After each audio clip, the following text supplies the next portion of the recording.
ang isa sa pinakahuling import sa PBA na iniintay sa team ng Titan Ultra. Kumpirmado na itong import na to ang gagamitin nila this season 50 ng PBA Commissioner's Cup. So gaano nga ba kagaling at kalakas ang player na to? So yan ang ating tatalakayin. Matatandaan namang team ng Titan Ultra na lamang ang nag-iisang wala pang import na napipili matapos magdeklara nung nakaraang araw ang SMB ng kanilang import. So ngayon, kakapasok lang na balita na kumpirmado na si Michael Gilmore ang magiging import ng Titan Ultra this season 50 ng PBA Commissioner's Cup. Balita'y pumirma na nga umano ito sa nasabing kupon. Inaasahang makapagbibigay ito sa team ng size, experience, and leadership para sa mga batang teammates nito.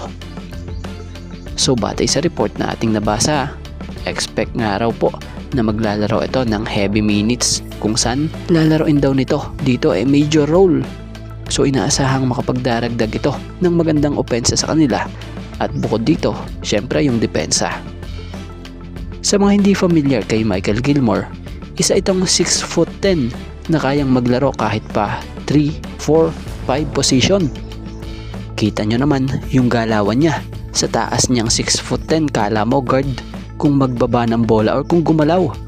May maayos na dribbling skills at may maayos na shooting sa outside.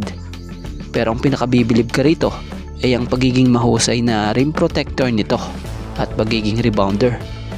So pwede niya nga madala sa Titan Ultra yung experience niya, lalo't versatile big man nga siya. Sa mga hindi nakakaalam etong si Michael Gilmore ay nakapaglaro nga po sa kanyang karera sa Europa, Asia at maging dito sa NBA G League. So asahan na kayang makipagsabayan ito sa mga kapwa imports niya dito sa PBA. At syempre, yung pagiging veterano nito magiging malaking tulong sa Titan. Siya nga ay 31-year-old na isang dominant big man or import.